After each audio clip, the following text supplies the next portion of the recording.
continuar hablando en el libro del Nuevo Testamento. Estábamos en el libro de... ¿Qué libro estábamos? La semana pasada. Mateo, muy bien. Algunos hoy comienzan. Yo le dije, no se preocupen porque ya tenemos la primera clase, ya está subida al canal de YouTube, al ministerio. Así que enseguida yo les envío el enlace y ustedes ya lo pueden ver, ¿sí? Así que no se preocupen. Por la primera clase la van a tener. Se van a poder poner al día.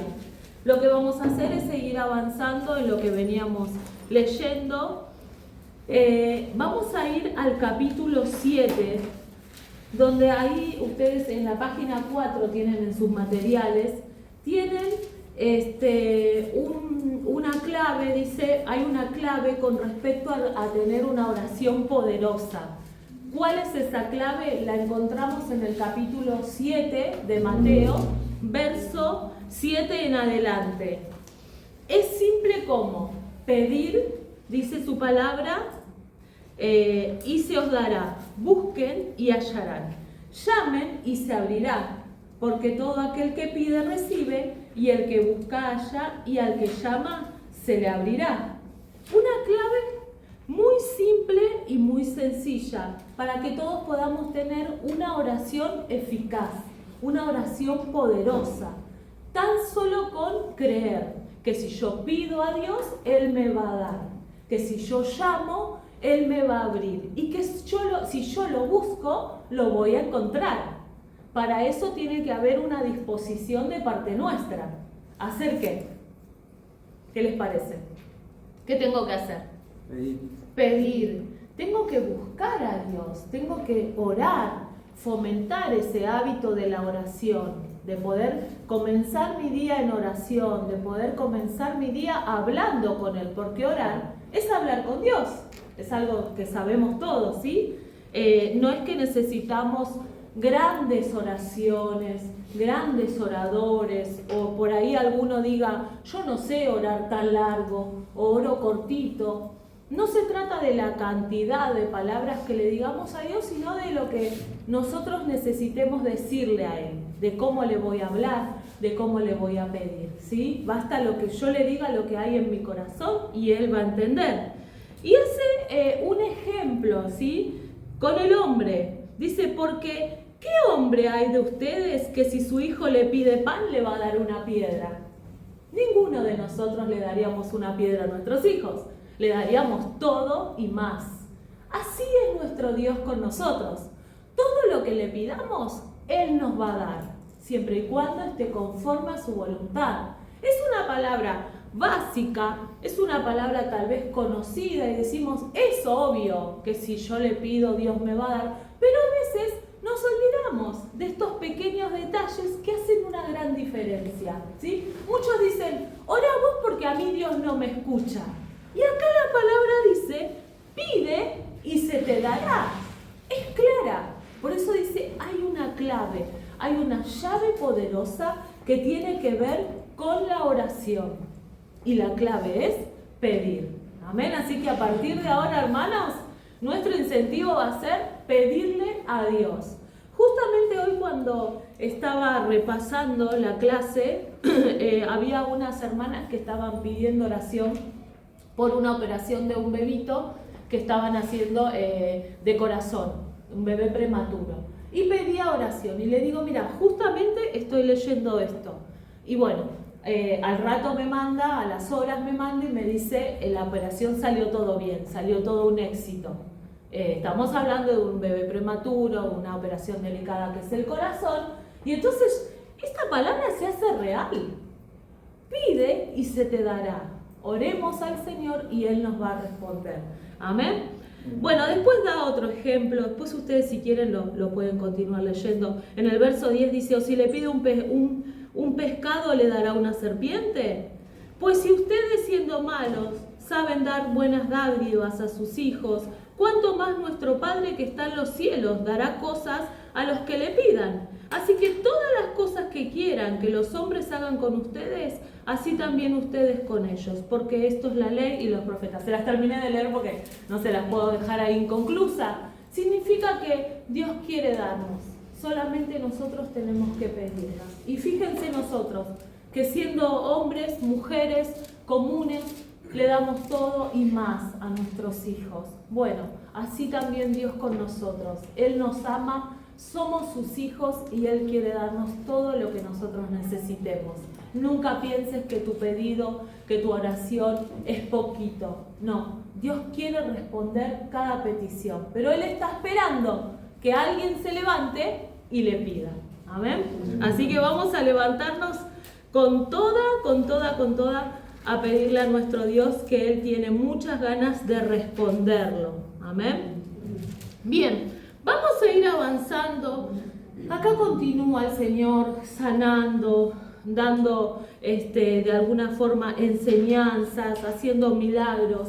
Y yo quiero que vayamos juntos, de los capítulos 8 al 10, habla de que Él hace milagros de poder, hace milagros de gracia. Jesús sana al siervo del centurión en el capítulo 8 del 5 al 13, donde él se encuentra con Jesús y él le dice: mi criado está postrado, está en mi casa, necesita recibir un milagro, necesita sanidad, ¿sí? Paralítico, gravemente atormentado. Jesús le dice: quédate tranquilo, yo voy a ir y yo lo voy a sanar. Miren ya la disposición del Señor cuando empieza a ejecutar su ministerio, ¿no? El centurión le dice: yo no soy digno de que vengas a mi casa. No vengas a mi casa. Porque yo también estoy sobre un cargo alto, yo también dirijo a personas y yo sé lo que es eso. Entonces, no te preocupes, no vengas. Tan solo di la palabra y mi siervo sanará. Tan solo con la palabra él estaba creyendo que Jesús le iba a sanar. Y Jesús lo hizo así. Se asombró de esta fe que él tenía. Y dice: pucha, ¿qué fe que tiene? Bueno, entonces, nunca en Israel encontré tanta fe. Dice, porque si tan solo cree que con una palabra que diga, ese siervo va a sanar. Y así fue. Y ese milagro se recibió. Miren lo que dice en el verso 10. Al oírlo Jesús se maravilló y dijo a todos los que le seguían: de cierto les digo que ni aún en Israel he hallado tanta fe. Y también les digo que vendrán muchos del oriente y del occidente y se sentarán con Abraham e Isaac y Jacob en el reino de los cielos. Mas los hijos del reino serán echados a las tinieblas fuera de allí, allí será el lloro y el crujir de dientes. Entonces Jesús dijo al centurión: ve, y como creíste, te sea hecho. Y su criado fue sanado en aquella misma hora. También hoy estamos hablando de la oración, de hablar con Dios y de pedirle. Y acá estamos agregando algo más con este ejemplo. ¿Qué estamos agregando? La fe. Creer que Dios dice una palabra y esa palabra se puede cumplir aún a la distancia.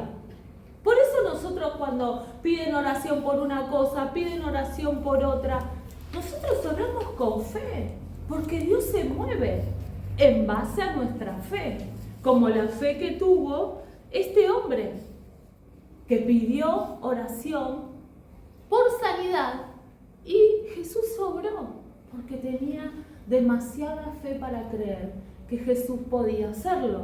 Y hoy estamos entendiendo que debemos orar, buscar a Dios, que debemos pedirle, pero que también tenemos que tener fe. Porque muchas veces le pedimos a Dios, pero no sé si lo hará, no sé si saldrá a mi favor, no sé si sanará. La clave también es tener fe. Y si me falta fe, le pido fe sobrenatural a Dios, que es una fe que no es normal ni común, que es una fe que solo la puede dar Él, una fe sobrenatural para creerle todo, absolutamente todo que Él lo puede hacer. Esa también es una clave y una enseñanza para nosotros, ¿sí? Como creíste, te será hecho. Amén. Eso no es palabra de Adri, sino es palabra de el Señor, palabra de Él, ¿sí? Poder para sanar lepra, para sanar parálisis, poder para liberar endemoniados, para curar diferentes enfermedades. Más adelante van a ver endemoniado, la suegra de Pedro. Vamos a ver cómo él va sanando para resucitar muertos. ¿Sí? En el capítulo 9 vemos a la mujer que toca el borde del manto de Jesús y recibe sanidad, también a través de la fe, también a través de la desesperación que ella tenía por ser sana. Vemos que se abrió el camino y recibió el milagro también. Fe para poder recibir ese milagro. En el capítulo 9, verso 36, yo voy agarrando algunas cosas importantes que quiero dejarles. Jesús está hablando, él continúa predicando, visitando las ciudades, ¿sí? Y en el capítulo 9, verso 35 dice: recorría Jesús todas las ciudades y aldeas, enseñando en las sinagogas de ellos y predicando el evangelio del reino y sanando toda enfermedad y toda dolencia en el pueblo. Y al ver las multitudes tuvo compasión de ellas, porque estaban desamparadas y dispersas como ovejas que no tienen pastor. Entonces dijo a sus discípulos: a la verdad, la mies es mucha, mas los obreros son pocos. Rueguen pues al Señor de la mies que envíen obreros a su mies. ¿Por qué traigo especialmente este pasaje?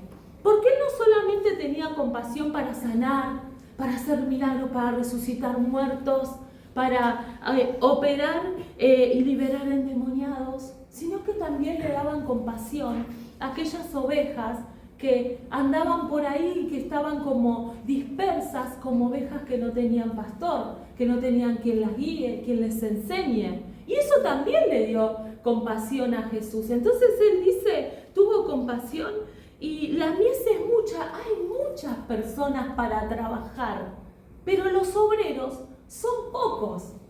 Rueguen al Señor de la mies que envíe obreros para trabajar. Y eso es una realidad que sucede hoy también.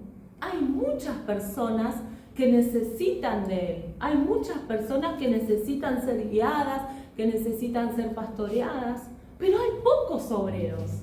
Y necesitamos obreros que pongan su mano en el arado, que pongan su mano a trabajar para el servicio, para esas personas que tanto necesitan un abrazo, un mensaje, un llamado, lo que sea que pueda estar a tu alcance. Y el Señor nos está llamando a eso, a sentarme. ¿Vieron cuando Pablo dice, decirle al que está al lado, Dios te va a hablar? Y que a veces nos da un poco de vergüenza a algunos les gusta decirlo. Bueno, tal vez el que se sentó al lado tuyo no te conoce y vos no lo conocés, ¿sí? Pero qué importante que sería, Dios te bendiga, Dios te va a hablar.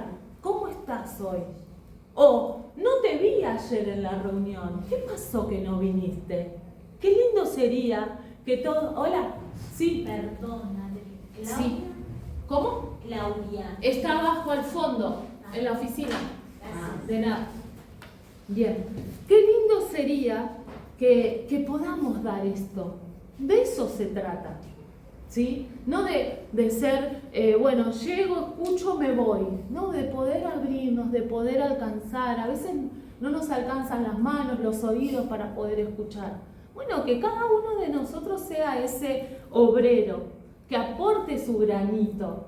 Vas a ver qué lindo que es y qué bien que se siente uno mismo y el que no conoce también y el que no te conoce decir, ay, qué bueno que este hermano no me conoce, pero está preocupado por mí. Y de eso se trata el poder juntar, el poder unir y el poder trabajar para Dios. Porque entre amigos nos saludamos, nos reímos, nos conocemos. Pero el otro que entró y se sentó y escuchó y así también salió y se fue, también necesita ese abrazo y esa contención. Prueben, ¿sí? Es una realidad que se vive en todos lados. Y el Señor va a ver esa disposición de nuestro corazón, de querer servirle, de querer estar ahí activo para él. A veces decimos, ¿qué puedo hacer?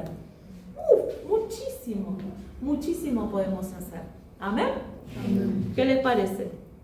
Bien, vamos a pasar al capítulo 10, ¿sí?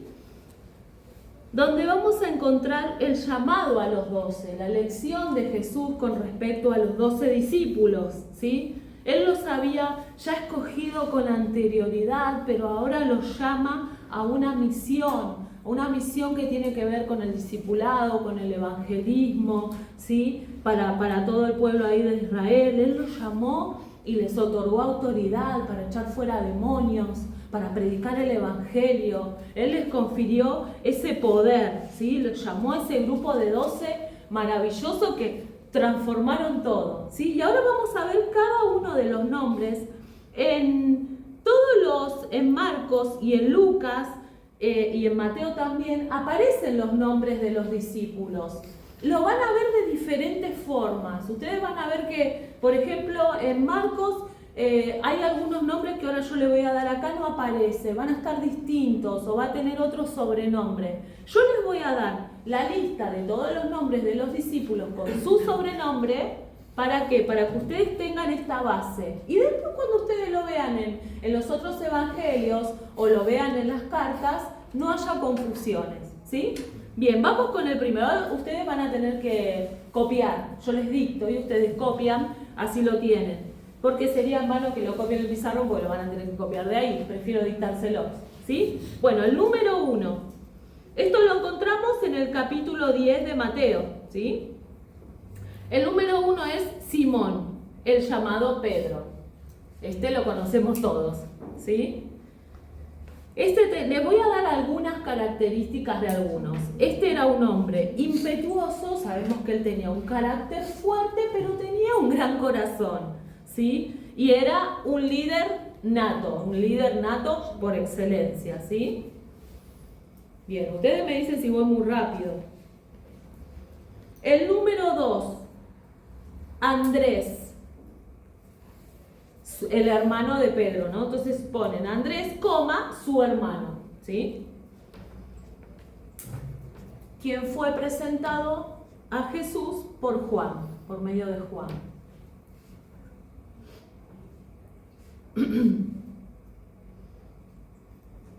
Bien, ¿vamos al tercero? Sí. ¿Sí? Ustedes me dicen si voy muy rápido. Dice, el 3 es Jacobo, hijo de Zebedeo.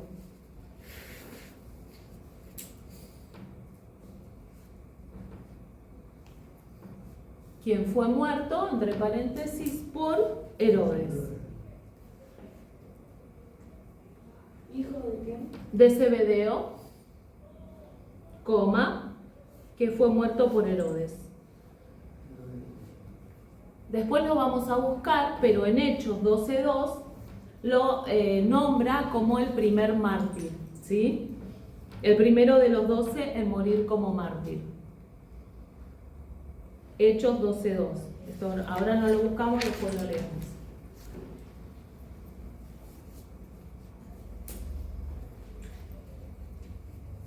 Bien, tenemos el 4, vamos con el 4.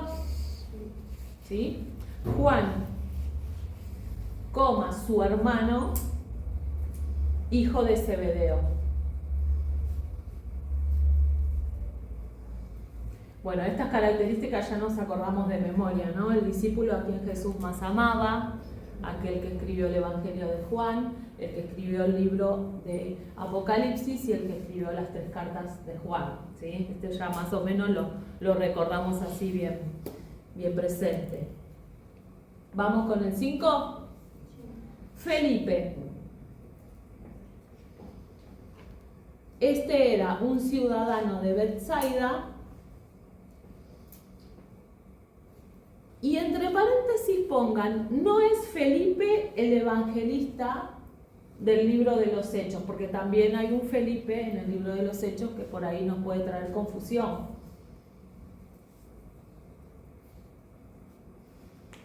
¿Del libro de qué? De los Hechos.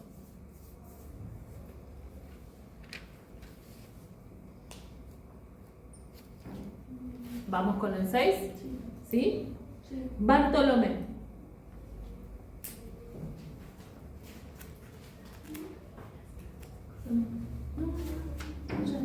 Bien. Bueno, pongan Juan, entre paréntesis 1:47,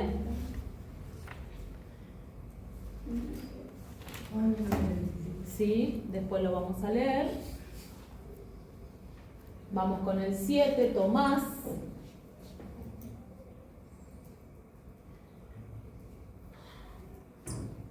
También llamado Dídimo. ¿Cómo?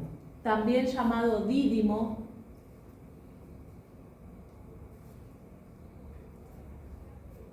Ustedes anoten entre paréntesis Juan, capítulo 20, 27, 28 y 29, acá donde hace alusión a Tomás. Recuerdan que era el discípulo incrédulo que le dicen, porque si no metía el dedo en el agujerito que dejó el clavo, no creía. Entonces Juan lo recuerda, ¿sí? Bien, en el 8 está Mateo, del que estamos hablando ahora. ¿Qué era Mateo? A ver si se acuerdan. Publicano. Ajá, muy bien. Ahora sí es discípulo, ¿no? Muy bien. Díganme ustedes si voy rápido o díganme el siguiente.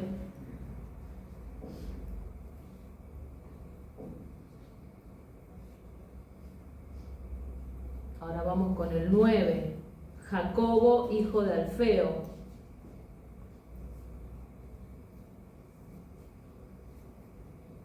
De él no se sabe mucho. ¿Del qué? No se sabe mucho de él, no hay muchas aclaraciones. Jacobo, hijo de Alfeo. No, por favor. Número 10. Lebeo, con B larga,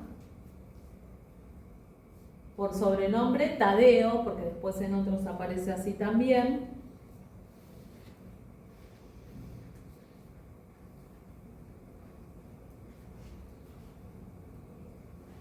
En Lucas 6:16 aparece como Judas, hermano de Jacobo.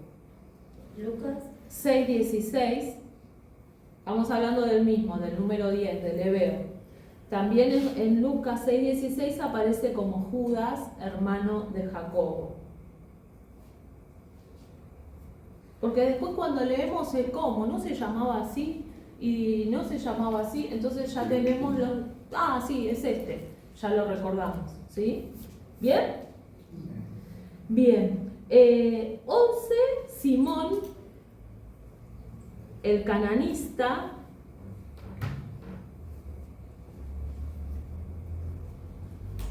Entre paréntesis, Lucas los llama celotes, celotes sin S, con Z al principio. La referencia está en Lucas 6:15.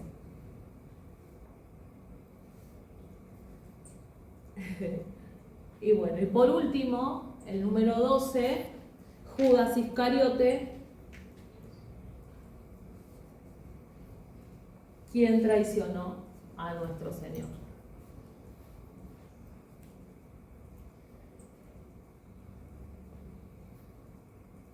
Y ahora sí los vamos a leer en nuestra Biblia. Bien, esto es para que ustedes tengan información, para que después ustedes lo chequen en los otros evangelios y para que no se confundan después cuando los vuelvan a leer, ¿sí? Entonces vamos a leer Mateo 10, del 1 al 4. Dice así: entonces, llamando a sus 12 discípulos, les dio autoridad sobre los espíritus inmundos para que los echasen fuera y para sanar toda enfermedad y toda dolencia. Los nombres de los 12 apóstoles son estos: primero Simón, llamado Pedro, y Andrés su hermano, Jacobo, hijo de Zebedeo, y Juan su hermano, Felipe, Bartolomé, Tomás, Mateo el publicano, Jacobo, hijo de Alfeo, Lebeo, por sobrenombre Tadeo, Simón el cananista y Judas Iscariote, el que también le entregó. ¿Sí? Acá tenemos todos los nombres de los 12 y después en Marcos 3, del 13 al 19 y en Lucas 6, del 12 al 16, ustedes también van a encontrar estos nombres de los discípulos. ¿Sí? ¿Quieren que se lo repita de nuevo? ¿Sí? Se lo escribo acá. Vamos a estrenar este hermoso pizarrón que está tan limpito. Marcos 3, del 13 al 19, y después Lucas, capítulo 6, del 12 al 16. Tal vez me encariñe un poco con el pizarrón, pero mi letra del pizarrón es media complicada. ¿Se ve? Sí. Bien, ya lo tienen ahí. Después ustedes lo leen, lo corroboran y demás. Bien. Maravilloso. Acá ya tenemos todos los nombres de ellos y lo que él le dice. Después acá más abajo, en los versículos siguientes, mencionan algunas cosas que él les da, algunas indicaciones, ¿sí? La misión que él les da. A estos dos envió Jesús y les dio instrucciones en el verso 5, diciendo: por camino de gentiles no vayan. Los gentiles eran los no judíos, ¿sí? Y en ciudades de samaritanos no entren. Ellos no tenían una buena relación con los samaritanos. En el 6 dice: si no, vayan antes a las ovejas perdidas de la casa de Israel. Y yendo, prediquen, diciendo: el reino de los cielos se ha acercado. Sanen enfermos, limpien leprosos, resuciten muertos, echen fuera demonios. De gracia recibieron, dad de gracia. No se prevean de oro, ni plata, ni cobre en sus cintos, ni de alforja para el camino, ni de dos túnicas, ni de calzado, ni de bordón, porque el obrero es digno de su alimento. Mas en cualquier ciudad o aldea donde entren, infórmense quién en ella sea digno y posen allí hasta que salgan. Y al entrar en la casa, salúdenla, y si la casa fuere digna, su paz vendrá sobre ella, mas si no fuere digna, su paz se volverá a ustedes. Y si alguno no les recibe en aquella casa o ciudad, sacudan el polvo de sus pies. De cierto les digo que en el día del juicio será más tolerante el castigo para la tierra de Sodoma y Gomorra que para aquella ciudad. Bueno, acá le estaba dando todas indicaciones, todas advertencias. ¿Cómo estás? Acá te dejo. Levantás la térmica y ya la bien. Y le da todas las advertencias y todo lo que ellos reciben de él, el poder que le da, la autoridad que él le da. Por eso ellos salen y salen como dinamita a hacer lo que... imagínense que ellos caminaban con el maestro, le seguían, lo veían actuar, lo iban a ver actuar, y ellos también iban a poder hacer eso. Ellos también iban a poder ejecutar ese poder que el Señor le da. Y le da también advertencias. Hay lugares donde los van a recibir, pero hay lugares donde no. Si nosotros nos vemos hoy, lo traemos a la actualidad, nosotros también tenemos una indicación que es la de predicar el Evangelio, de hablar. Hay lugares donde nos van a recibir, donde nos reciben, donde nos oyen, y hay lugares donde no. Hay lugares donde nos niegan o se enojan. Recuerdo una de las veces que salimos a repartir trataditos, a predicar acá en la ciudad, había personas que te tomaban el tratadito y te lo agarraban y te lo estrujaban así, te lo tiraban delante tuyo. Y estamos hablando de que son tiempos donde estamos todos en libertad de expresión. Pero pasaba eso, y eso nos pasa. Y siempre recibíamos una enseñanza de la pastora que ella decía: no te rechazan a vos. Yo a veces me ponía mal. Y decía: Adri, no te rechazan a vos, lo rechazan a él. Tu deber es hablar, tu deber es llevarlo a los pies de Cristo. Tu deber es contarle que existe Dios, que existe el cielo, pero que también existe el infierno. Entonces, acá cuando vemos todas estas indicaciones ya desde antemano que le daba el Señor Jesús a sus discípulos, bueno, no es nada alejado de nuestra realidad, ¿sí? Y también podemos agregar más, podemos tener fe para, como le dijo a ellos, sanen enfermos, limpian leprosos, resuciten muertos. ¿Qué es lo que necesitamos para poder llegar a eso? Mucha fe, mucha relación con Él. Poder creer que es posible, que hoy podemos orar por los enfermos y los enfermos se pueden sanar. Que nuestra oración puede cambiarlo todo. Pero Él está buscando corazones que estén dispuestos a ser usados. Él está buscando esa clase de corazones. Y es maravilloso esto, porque esto no es que era para ellos nada más. Esto es para nosotros también, y lo vamos a ver cuando lleguemos al final de Mateo, donde Él les da una orden a los discípulos. Vayan por todo el mundo, prediquen el Evangelio a toda criatura, bautícelo en el nombre del Padre, del Hijo y del Espíritu Santo. Hagan discípulos, yo voy a estar con ustedes hasta el último día, hasta el fin del mundo. Y esa es una tarea que Él nos da a nosotros. Yo ya me voy adelantando al final, pero me lleva a esto, ¿sí? Porque es algo que no caducó todavía, que tiene vigencia. Y somos tiempos que estamos viviendo difíciles, que Cristo viene pronto, no sabemos cuándo, ahora lo vamos a ver con las señales, no sabemos cuándo, pero debemos estar preparados y debemos ser atalayas. Debemos ser esos hombres y esas mujeres que le advierten el peligro, que advierten que Cristo viene pronto, que deben volverse al Señor, que deben volver sus corazones a Dios. Son tiempos difíciles. Entonces, bueno, es maravilloso, por eso yo les decía esto de los evangelios, porque nos van enamorando, nos van acercando y nos van mostrando el corazón de Él. De todo también lo que fue haciendo Él también, ¿sí? Que es posible también para nosotros. ¿Amén? Bien. Los envioles de instrucciones, ahí lo vimos. En el capítulo vamos a avanzar un poquito más. En el capítulo 13 va a hablar acerca de parábolas. Van a ver una serie de parábolas. ¿Qué son las parábolas? ¿Qué son las parábolas para ustedes? ¿Les suena esta palabra? Historia. Sí, son como enseñanzas, como narraciones, parábolas. Ya me estoy amigando con el pizarrón. Narraciones breves. ¿Sí? Porque son cortitas esas narraciones. Narraciones breves. Que tienen que ver con educación moral y religiosas.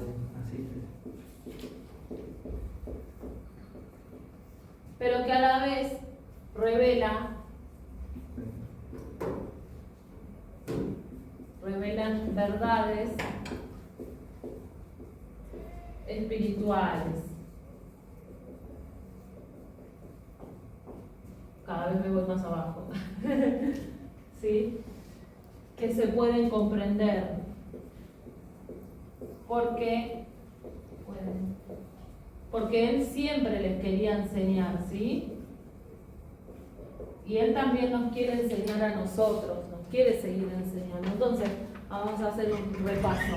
Las parábolas son narraciones breves que tienen que ver con educación moral y religiosa, que revelan verdades espirituales que se pueden comprender como más fáciles. ¿Por qué hablaba por parábolas el Señor Jesús? Porque muchos no estaban de alguna forma capacitados para recibir esas enseñanzas que Él daba. Entonces le tenía que hacer como un cuento, como una narración, comparar. Por ejemplo, ahora vamos a ver, la que es muy conocida es la parábola del sembrador, ¿sí? Que da una enseñanza bárbara que tiene que ver con la clase de tierra en la cual se siembra, ¿sí? También está la de pastor con las ovejas. Sí, está la de semilla de mostaza, hay un montón, ahora tengo la de la levadura, el tesoro escondido, hay muchas que menciona acá, por eso todos, desde el capítulo 13 en adelante, hay muchas parábolas. Ahora nosotros vamos a ver algunas, a mí me encantaría compartirles todas, pero me marqué dos porque tiene que ver también con la fe, ¿sí? Y hoy estamos hablando de fe, estamos hablando de oración y esto lo vamos a intensificar. Por ejemplo, capítulo 13, verso 31, habla de la parábola de la semilla de mostaza, que nosotros la conocemos, ¿sí? ¿Conocen la semilla de mostaza? ¿Sí? Es chiquitita, se pierde en la mano, es algo, pero una bolita que ni se ve. En algún momento de la iglesia, un tiempo atrás, se ha hecho una predicación de esto y se ha entregado a cada hermano, no sé si alguno tuvo, ¿se acuerdan? La semillita, se han llevado unas semillitas. Me acuerdo que Pablo con Juan fueron a Carrefour a ver si encontraban esas semillitas, fueron, buscaron, trajeron 2 bolsas. Bueno, eran dos bolsitas así, pero había millones de semillitas. Y se le entregó a cada uno, ¿no? Como un símbolo relacionado con lo que tiene que ver con la fe. ¿Vamos a leerla? ¿Qué les parece? 13:31, es cortita. Otra parábola les refirió, diciendo: el reino de los cielos es semejante al grano de mostaza, que un hombre tomó y sembró en su campo, el cual a la verdad es la más pequeña de todas las semillas, pero cuando ha crecido es la mayor de las hortalizas y se hace árbol, de tal manera que vienen las aves del cielo y hacen nido en sus ramas. Miren qué maravilloso que es. Es tan pequeña, pero después cuando crece, después cuando empieza a dar su fruto, hasta los pájaros, las aves del cielo vienen y hacen nido. Significa que es alto, que es grande, que es frondoso. ¡Qué maravilloso! Sin embargo, al principio, ¿qué fue? Algo chiquitito, y hace hincapié en esa semilla. Y si también lo llevamos a la predicación del Evangelio, tiene que ver con ¿qué? Con que cuando sembramos una semillita, cuando hablamos a alguien de Jesús, es una semilla, pero esa semilla va a dar fruto, va a crecer, una semillita de fe, va a dar fruto, va a crecer y esa persona se va a afirmar. Los primeros pasos, yo siempre digo, de los bebés espirituales, son así como los niños. Los niños comienzan de upa, después gateando, después caminan, dan unos pasos y después empiezan a largar solo. Y así también es el comienzo del crecimiento del cristiano nuevo en la fe. Y después ya se afirma, y después ya va a la iglesia, y después ya va a la célula, va al encuentro, viene al seminario y va creciendo, se nutre, se va fortaleciendo. Y la palabra lo es todo. La palabra es lo que nos levanta y nos mantiene firmes. Entonces es maravilloso, ¿no? Y el Señor les enseñaba de esta manera a ellos. Y también nos enseña que, acá no lo muestra, pero sabemos de otras partes de los evangelios, que seguro lo vamos a encontrar cuando avancemos, que si tuviera fe como un grano de mostaza, le dirías a este monte que se eche en el mar y se echaría. Sucedería eso. Y eso también es la fe. ¿Puedo moverlo? Sí, a través de la fe puede pasar cualquier cosa. Porque tu fe puede cambiar la historia. Porque tu fe puede cambiar una situación. Porque tu oración tiene poder. Porque esa es la clave. Buscá y hallará. Pedí y se te dará. Crecer en la fe. La clave es la fe. Tan solo di la palabra y mi siervo sanará. Por lo que has creído, te será hecho. Y ahora nos llama a engrandecer nuestra fe. Así que maravilloso como Él nos va guiando, ¿sí? No sé si están teniendo algún pedido de oración especial, pero ya es hora de ponerlo en práctica. ¿Amén? Bien, después está el tesoro escondido, que esta enamora tremendamente. En el verso 44. Dice: además el reino de los cielos es semejante a un tesoro escondido en un campo, el cual un hombre halla y lo esconde de nuevo, y gozoso por ello va y vende todo lo que tiene y compra aquel campo. Cortita, pero a la vez concisa. No está hablando específicamente de dinero, sino acá está, es porque dice: el reino de los cielos es semejante, se parece, pero no es así. Es como un tesoro, es como un tesoro escondido. Ese tesoro está hablando de Jesús. Jesús es nuestro mayor tesoro. Podemos tener millones de dólares en el banco, podemos tener una casa, un auto, todo asegurado, la prepaga. Pero si no tenemos a Jesús, yo te puedo decir que no tenemos nada. Si no tenemos a Jesús, no tenemos nada. Necesitamos de Él. Ese tesoro es Él. Jesús es nuestro mayor tesoro. Podemos estar solos en la vida, pero si lo tenemos a Él, lo tenemos todo. Puedo tener 1.000.000 de amigos, pero si no tengo a Jesús, no tengo nada. Él es nuestro mayor tesoro. Un tesoro grande, un tesoro que vale, tu mejor amigo, tu compañero, el que nunca te va a fallar, el que siempre va a estar al lado tuyo. Jesús es nuestro mayor tesoro. Tal vez a veces andamos en la calle, apateando las piedras y decimos, qué desdichado que soy. Y yo te digo no, yo te digo, somos afortunados, somos hijos de Dios, le pertenecemos a Él. Él es nuestro mayor tesoro. Lo tenemos a Él, lo tenemos todo, es maravilloso. Así que esas enseñanzas eran las cuales Él les daba a sus discípulos, les hablaba por parábolas, pero los discípulos eran su círculo íntimo. Imagínense en esta mesa, Jesús sentado y todos sus discípulos ahí escuchando de primera mano esas enseñanzas que Él les daba. Al pueblo les hablaba por parábolas, porque muchos no podían entender, no estaban listos para recibir tal enseñanza. Sin embargo, también en ocasiones a sus discípulos les hablaba por parábolas y a veces ellos no las entendían. ¿Cuántas veces Él nos habla y nos cuesta entender a veces su palabra? Hay que escudriñar, hay que mirar, hay que comparar, hay que buscar. No se quede ahí con solamente esto. Busque, escudriñe, lea, pídale al Espíritu Santo que le muestre, que le enseñe. Y va a suceder eso, cosas hermosas, experiencias únicas con el Espíritu Santo y su palabra. Y van a sentirse plenos, llenos, satisfechos, porque ese es el alimento espiritual que necesitamos cada uno. ¿Amén? Bien, vamos a avanzar un poquito más. Hay muchas más, pero bueno, podemos leer estas aunque sea, ¿sí? En el capítulo 14 de Mateo vamos a encontrar la muerte de Juan el Bautista. Recordamos a Juan el Bautista la semana pasada predicando el evangelio de arrepentimiento, arrepiéntanse, el reino de los cielos se ha acercado, preparando el camino para Jesús. Maravillosa la historia que encontramos de Juan. Y ahora lo vemos a Juan que está preso, lo vemos a Juan que va a morir, y va a morir de una forma que... ¿Se imaginan cómo murió Juan? ¿Tienen idea? Sí, muy bien, decapitado, le cortaron la cabeza. Y yo digo, wow, si arrancamos así, qué tema, ¿no? Beba, abre los ojos. Claro, qué complicado, está predicando con poder, con autoridad, bautizando, y ahora muerto, decapitado. Bueno, ahí vamos al tema. Era necesario también que eso suceda, ¿sí?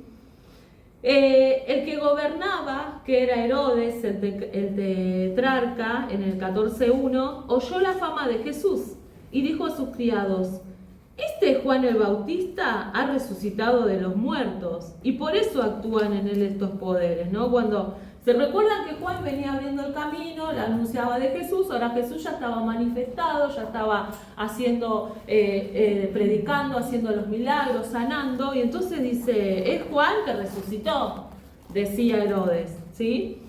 Pero no era así.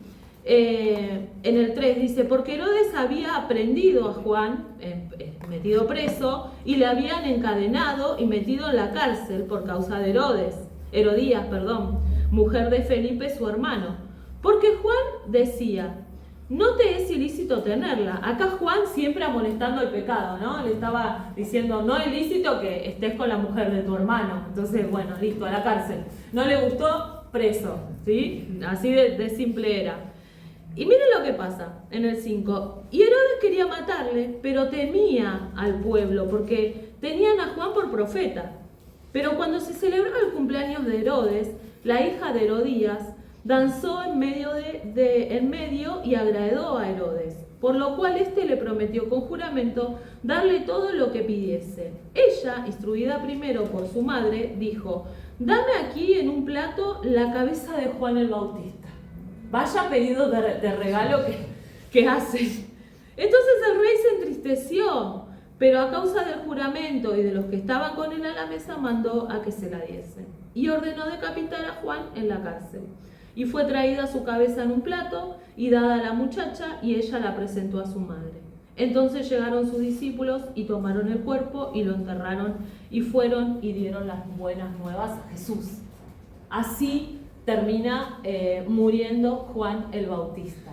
¿sí? Miren qué brutal que fue eso, ¿no? Encima, él continuó hasta el final también declarando el pecado, firme a lo que había sido llamado también, por un capricho, digamos, por personas que obviamente estaban negando lo que estaban haciendo mal. Bueno, él termina muerto así de esta manera. Imagínense la noticia cuando van y se lo dicen a Jesús. También su primo ahora había fallecido. Bueno, todo eso también tenía que suceder, ¿sí? Tenía que suceder así de esta manera. Bien, después vamos a ver milagros, Jesús alimentando a los 5.000, Jesús andando por el mar. No nos vamos a detener porque después en Marcos vamos a ver que hay muchos milagros más y nos vamos a poder ir avanzando. Y vamos a ir ahora al capítulo 16. Donde Jesús va a decir que era necesario ir a Jerusalén y vamos a ver donde él anuncia su muerte por primera vez. Capítulo 16, verso 21 al 23. Si alguno quiere leer, hoy me estoy leyendo todo. Si alguno quiere dar lectura, si lo tienen, lo pueden leer. Capítulo 16, versos 21 al 23. Desde entonces comenzó Jesús a declarar a sus discípulos que le era necesario ir a Jerusalén. Y al parecer muchos de los ancianos de los principales sacerdotes y de los escribas y ser muerto y resucitar el tercer día. Entonces Pedro, tomándolo aparte, comenzó a reconvenirle diciendo: Señor, ten compasión de ti. En una manera esto te acontezca. Pero él volviéndose dijo a Pedro: quítate de delante de mí, Satanás, me eres tropiezo, porque no pones la mirada en las cosas de Dios, sino en las de los hombres. Wow. Bueno, acá ya lo vemos a Jesús. Él siguió con su ministerio, pero ya lo vemos a Jesús anunciando su muerte, lo que iba a suceder. Era necesario ir a Jerusalén, era necesario padecer de los principales, de los sacerdotes, padecer mucho, era necesario, él lo estaba anunciando, ¿sí? Y acá lo vemos a Pedro, que ya dijimos que Pedro era impulsivo, que era este líder nato, diciendo: Jesús, pará, no vengas a anunciar tu muerte, tené compasión de vos mismo.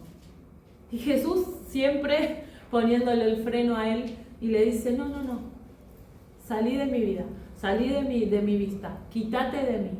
Y le llama a Satanás, porque me eres de estorbo. Me sos de estorbo porque no pones tus cosas en las cosas de arriba, sino que pones tus cosas en lo terrenal, en lo que está sucediendo ahora. Y esta palabra nos tiene que enseñar mucho a nosotros. Pedro era del círculo de Jesús, ¿o no? Estaba ahí con él, cerca, estaba acompañándolo. Y sin embargo, cuando lo ve anunciar su muerte y todo lo que él va a padecer y esto y que el otro, él le dice: no, pará, no hagas eso, no es necesario que lo hagas.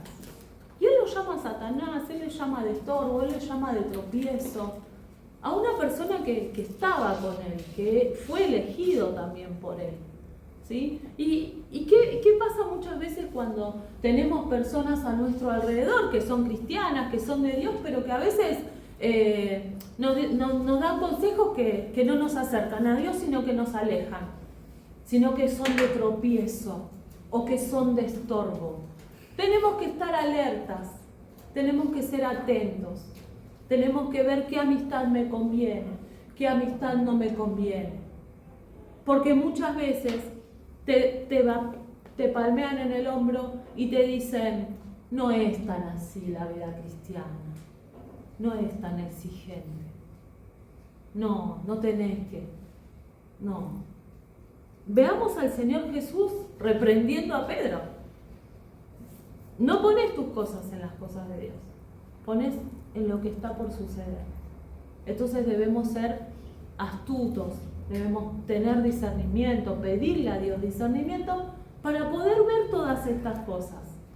A veces los que son llamados amigos no lo son, porque si me están incitando a alejarme de Dios, no lo son.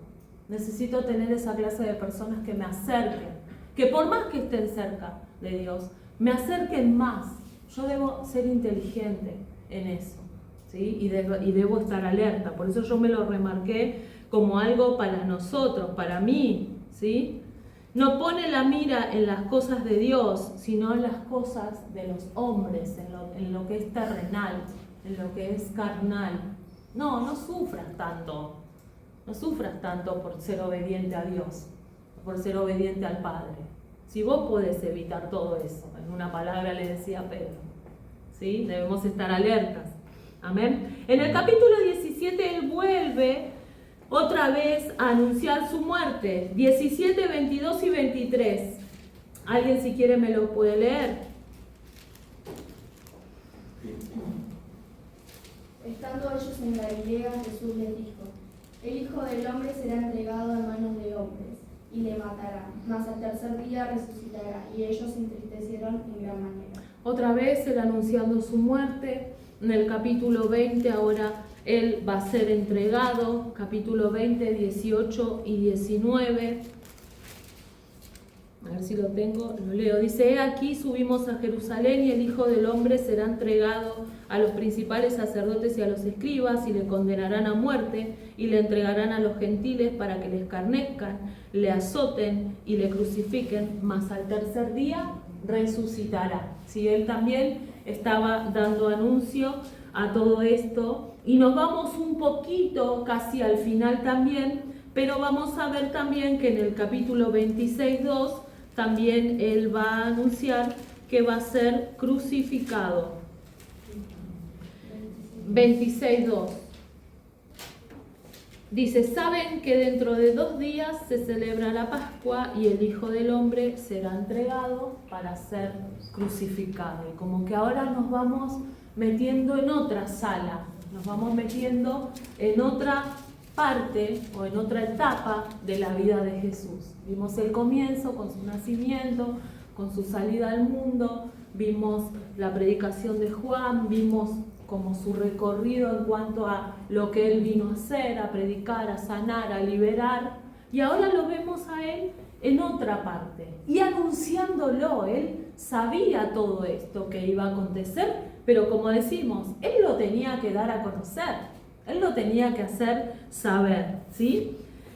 Vamos a ir a un pasaje, a un lugar especial, volvamos atrás ahora, en el capítulo 21, que tiene que ver con la entrada de Jesús, que es triunfal, a Jerusalén, donde vamos a ver su parte también humilde, su parte de un corazón que él era Dios en la tierra. Pero él no entró a Jerusalén montado en un caballo blanco, con una capa roja, con una corona de oro. Él no entró de esa manera. Y la pregunta es, ¿podría haber entrado así? Sí. Claro que sí. Sin embargo, vamos a ver en esta historia que él entra de una manera totalmente distinta, ¿sí? Vamos a leerla. Dice: cuando se acercaron a Jerusalén y volvieron a Betfagé, al monte de los olivos, Jesús envió 2 discípulos diciendo: vayan a la aldea que está enfrente de ustedes y luego hallarán unas natadas y un pollino con ella, desátenla y tráiganmela. Y si alguien les dijere algo, digan: el Señor los necesita, y luego los enviará. Verso 4. Todo esto aconteció para que se cumpliese lo dicho por el profeta, cuando dijo: decid a la hija de Sión: he aquí tu rey viene a ti, manso, sentado sobre un asna, sobre un pollino, hijo de animal de carga. Alguien que me busque Zacarías 9:9, para que podamos comparar. Recuerdan que habíamos hablado que esta era una profecía que se había dado y que ahora se está cumpliendo, ¿sí? Yo hago un parate acá y alguno que si lo encuentran me lo va leyendo. ¿Cómo estamos con la hora? ¿Vamos bien? Ah, sí, perfecto. No me quiero pasar. ¿Lo leo? Bueno, ¿lo tenés? Sí. Sí. Alégrate mucho, hija de Sión, da voces de júbilo, hija de Jerusalén. He aquí, tu rey va a entrar a ti, justo y salvador, humilde, y cabalgando sobre un asno, sobre un pollino, hijo de asno. Wow, uno se imagina yo me imagino la película, los quiero meter a todos en esa película. Ese Uno se imagina la entrada de un rey en un caballo, con boca, con oro, con capa. Y era el rey, como bien dijo ahí nuestro hermano. Alégrate, hija de Sión, tu rey viene. ¿Pero a dónde viene? No viene en ese corcel. Viene en un caballo, en un asno, en un animal de carga. Viene humilde, viene manso, viene sentado sobre ella. Miren cómo Él nos muestra también esta parte de mansedumbre, de humildad, de no ostentación. Como Él, como yo les decía, cómo Él nos enseña. Y desde estas cosas seguimos aprendiendo. Yo sigo aprendiendo de esto, de cómo era Él. ¿Sí? Uno, si ve las personas que tienen mucho dinero, los vemos llenos de lujos. Y sí, podemos decir, es una persona adinerada. Pero uno, si ve una persona adinerada, nunca la ve sencilla. No, ¿cómo la ve? Con coches nuevos, con 4x4, ¿sí? Y miren qué ejemplo podemos sacar de este lugar, de esta enseñanza. Verso 6, los discípulos fueron, hicieron como Jesús les mandó, trajeron el asna y el pollino, porque el asna tenía que venir con el pollino, porque si era chiquito tenía que estar junto con ella, no podía ni tampoco venir separado. Y pusieron sobre ellos sus mantos, y él se sentó encima, y la multitud, que era muy numerosa, tenía sus mantos en el camino, sus mantos en el camino, y otros cortaban ramas de árboles y les tendían el camino. Esa era la alfombra roja, sus propios mantos de los que se sacaban y tiraban, y esas ramas que cortaban y también lo ponían para hacer ese camino. Y ahí él entraba triunfalmente a Jerusalén. Maravilloso esa escena, ¿no? ¿Qué les parece? Tendía sus mantos en el camino, otros cortaban ramas de árboles y les tendían. El 9 dice, la gente que iba adelante y la que iba detrás aclamaba diciendo, Hosana al Hijo de David, bendito el que viene en el nombre del Señor, Hosana en las alturas. Cuando entró en Jerusalén, toda la ciudad se conmovió diciendo, ¿quién es este? Y la gente decía, este es Jesús, el profeta de Nazaret de Galilea, ¿no? Todos aclamando, Hosana al Rey en las alturas. Aprendimos hace poco en una de las predicaciones, yo lo tengo acá igual remarcado, que Hosana significa, en el idioma original, salva ahora. Ellos le decían, sálvanos Jesús, sálvanos Rey. Ese era el clamor que ellos tenían, ¿sí? Ellos pedían, clamaban salvación, ¿sí? Hosana en las alturas. Cuando entró en Jerusalén, toda la ciudad se conmovió, se asombraron, diciendo, ¿quién es este?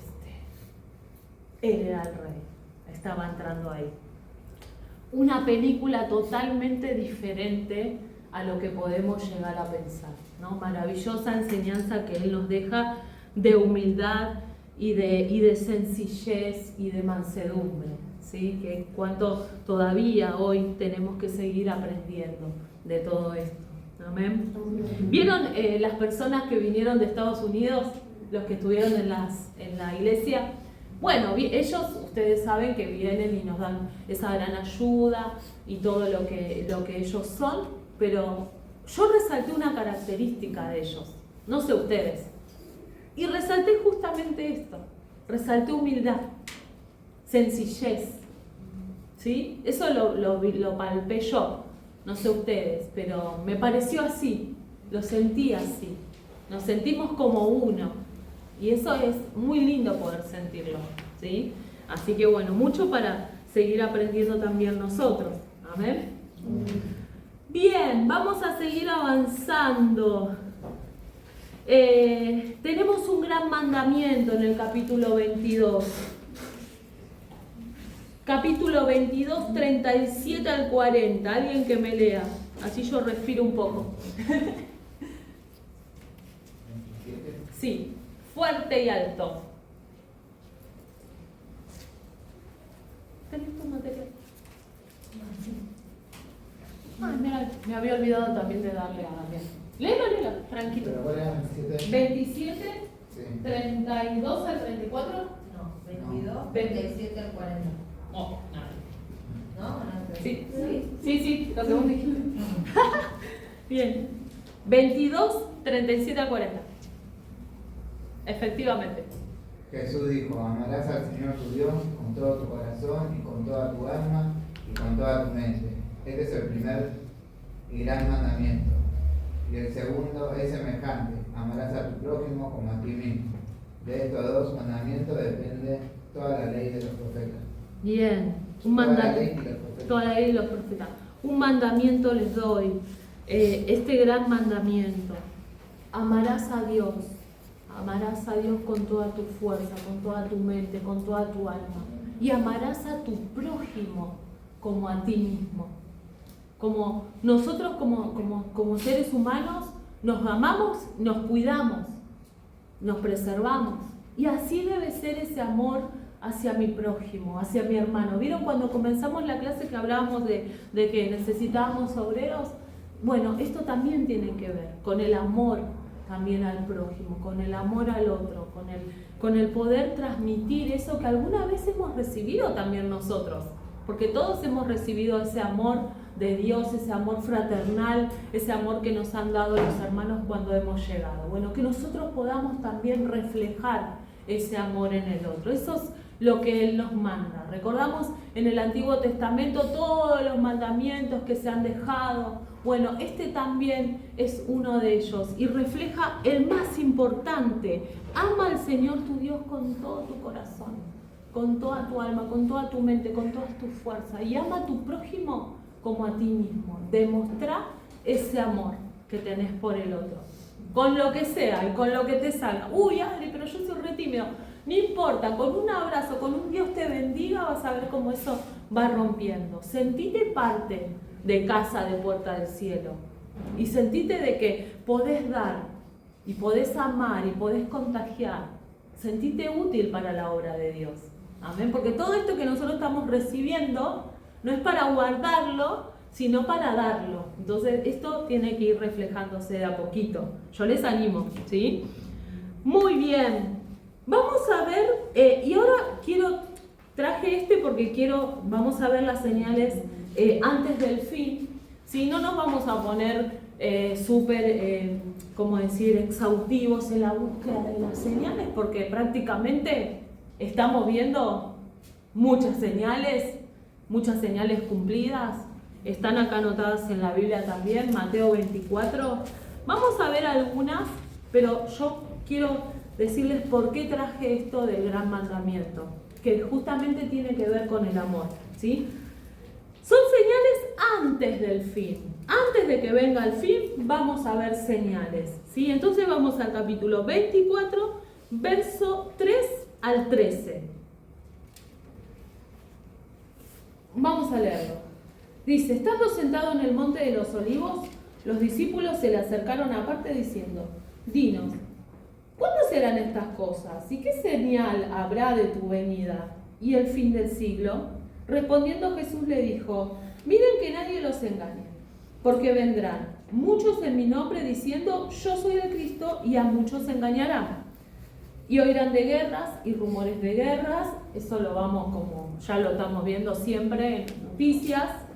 Miren que no se turben, porque es necesario que todo esto acontezca, pero aún no es el fin, ¿sí? Porque se levantará nación contra nación, reino contra reino, habrá pestes, hambre, terremotos en diferentes lugares, esto lo vamos palpando también, ¿sí? Y todo esto será principio de dolores. ¿Cuánto dolor trajo el COVID? ¿Cuántos seres queridos se han ido a causa de esta enfermedad? Y trajo justamente dolor, ¿sí? Entonces se entregarán a tribulación y los matarán y serán aborrecidos de toda la gente por causa de mi nombre. Muchos tropezarán entonces y se entregarán unos a otros y unos a otros se aborrecerán. Y muchos falsos profetas se levantarán y engañarán a muchos. Y por haberse multiplicado la maldad, el amor de muchos se enfriará. Acá me quiero detener. Por haberse multiplicado la maldad, el amor de muchos se va a enfriar.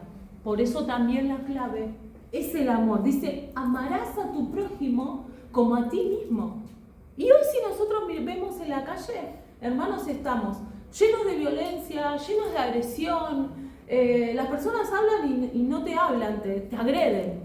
En los autos, esto, lo otro. Y vemos que femicidio, que se matan porque le robó o por un celular. Eso no es amor. Eso es pura violencia, eso es puro odio, eso es puro rencor, eso es pura amargura. Entonces, Él nos va alertando en su palabra, ¿no? El amor de muchos se va a enfriar a causa de la maldad. Más el que persevere hasta el fin, en el 13, ese será salvo, este será salvo. Nuestra meta, como decíamos cuando hablamos en la primera clase, ¿qué es el Evangelio? Las buenas noticias, la salvación, las buenas nuevas. Nuestra meta es eterna, es el cielo, es llegar a Él. Si nosotros queremos ser salvos, debemos permanecer hasta el fin. Nuestra meta es la cruz, es Jesucristo, es mirarlo a Él y permanecer firmes hasta el fin. Por eso su palabra es lo que nos va a mantener firmes, porque no va a permitir que nadie nos engañe, que nadie nos mienta. Su palabra es a lo que nosotros nos sometemos, es a lo que nosotros creemos y seguimos. Entonces, debemos estar alertas, debemos tener cuidado también y debemos cuidar nuestro corazón. Debemos cuidar nuestro corazón como si fuera un gran tesoro también, porque de ahí va a manar la vida, va a manar el amor, va a manar la comprensión, el cuidado, y vamos a estar por lo menos a salvo y vamos a permanecer hasta el fin si podemos escuchar estas palabras a través de lo que está escrito. Amén.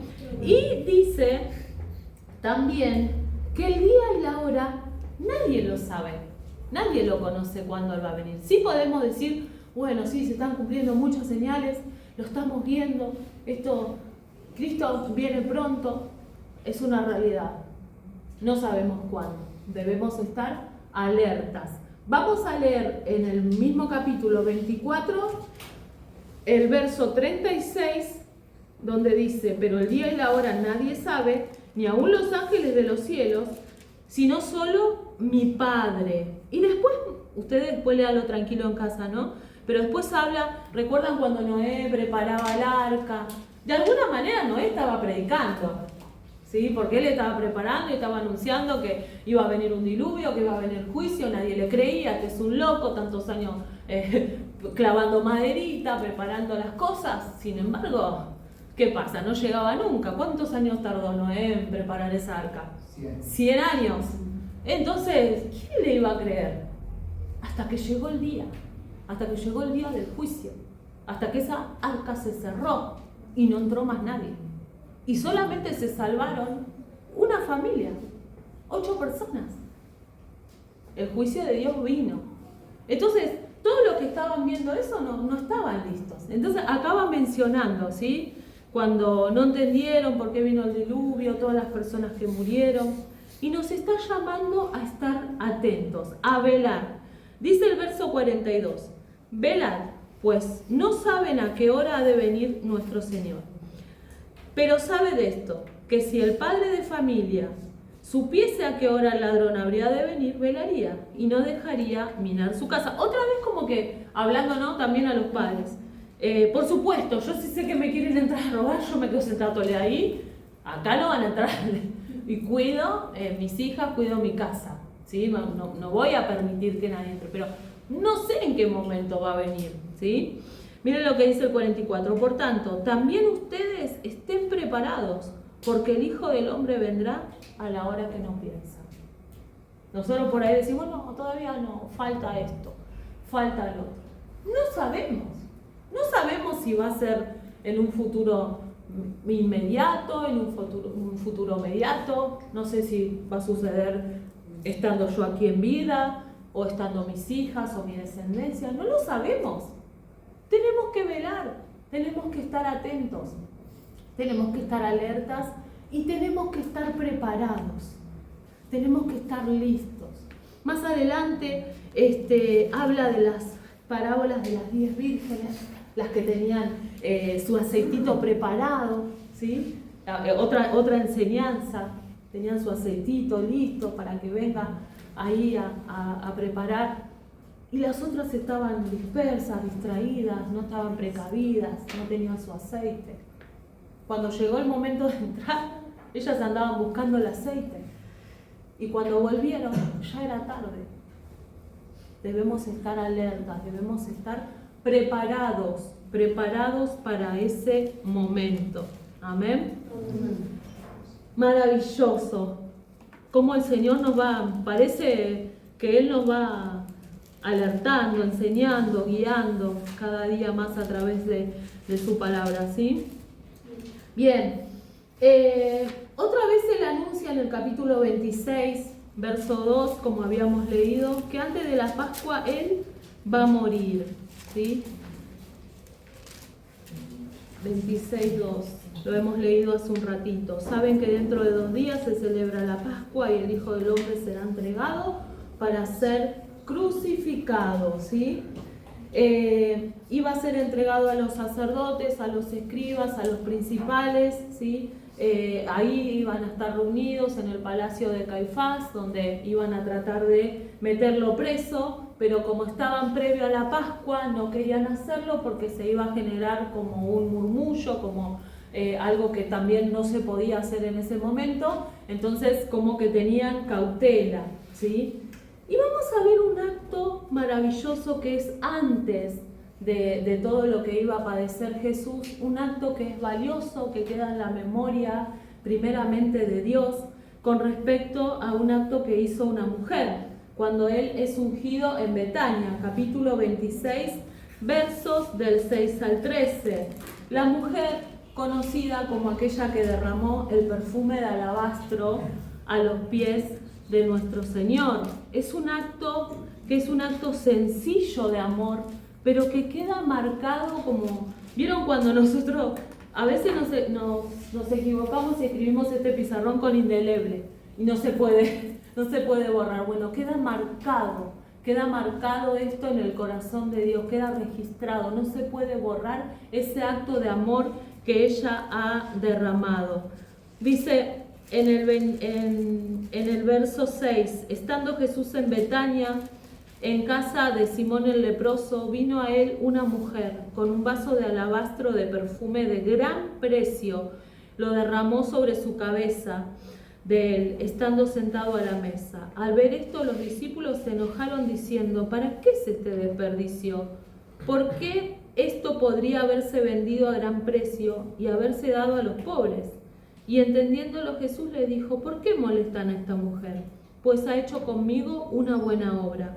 Porque siempre tendrán pobres con ustedes, pero a mí no me tendrán siempre.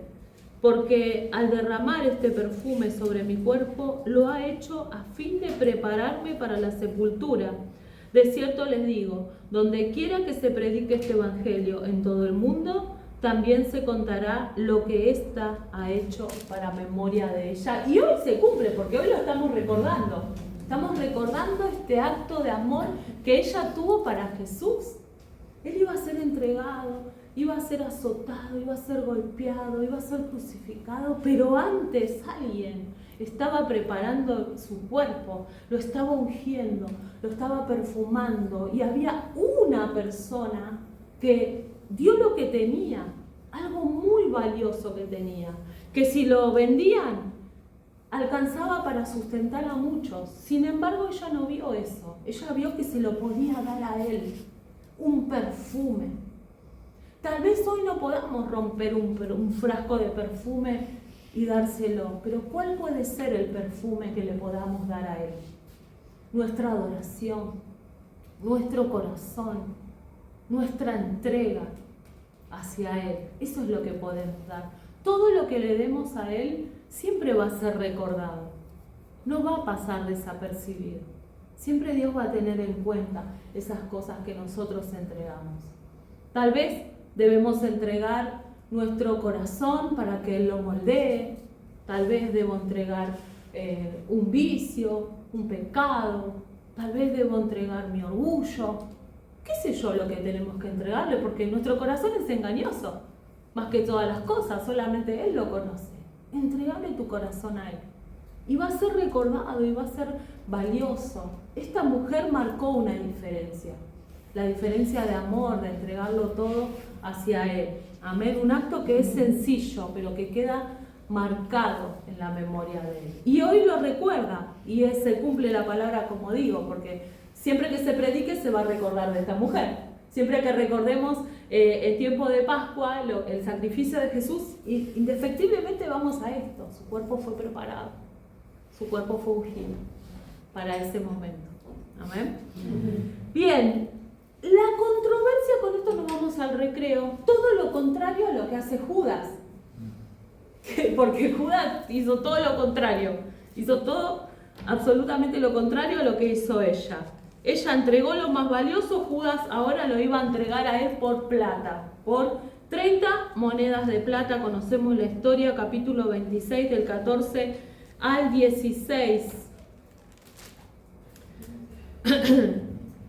Dice, entonces uno de los 12, recordamos, aquí está Judas, el que lo entrega, y tenemos el nombre, dice que se llamaba Judas Iscariote, fue a los principales sacerdotes y les dijo, ¿qué me quieren dar? Y yo se los entregaré. Y ellos le asignaron 30 piezas de plata, y desde entonces buscaba la oportunidad para entregar. Entonces acá vemos todo lo contrario, ¿sí? Vemos que alguien quedó registrado en la memoria del Señor y alguien que traiciona, que lo entrega, ¿sí? ¿Quién lo valoró más de los dos ahora?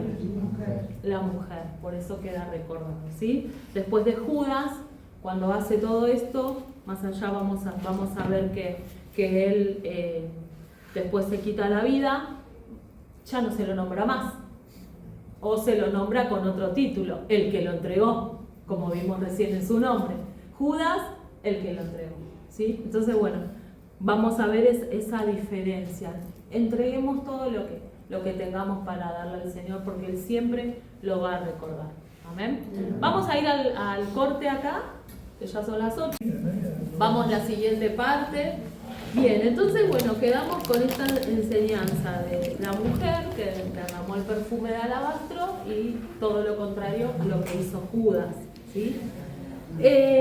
Ahora va a venir en el capítulo 26 todo lo que tiene que ver con la institución de la cena del Señor, ¿sí? De lo que hacemos habitualmente. Pronto, ya estamos otra vez entramos a julio y ya también está bueno porque vamos a ir pudiendo preparar nuestro corazón también para ese momento, ¿sí? Él ya estaba sabiendo que esto iba a suceder, entonces él advierte en la cena, en esta cena que él se junta con sus discípulos, ¿sí? Como si fuera la última vez que se va a reunir con ellos, y se juntan a hacer esta cena especial. Verso 17. Dice, en el primer día de la fiesta de los panes sin levadura vinieron los discípulos a Jesús diciéndole, ¿dónde quieres que preparemos para que comas la Pascua? Y él le dijo, vayan a la ciudad a cierto hombre y díganle, el maestro dice, mi tiempo está cerca. En tu casa celebraré la Pascua con mis discípulos. Allí ellos iban a reunir, iban a compartir toda la Pascua y esta ceremonia. El verso 19 dice, los discípulos hicieron como Jesús les mandó y prepararon la Pascua. Cuando llegó la noche, se sentó a la mesa con los 12. Y mientras comían, dijo, de cierto les digo que uno de ustedes me va a entregar. Acá ya vemos cómo él enseguida está alertando todo esto. En el verso 22 dice, y entristecidos en gran manera comenzó cada uno a decirle,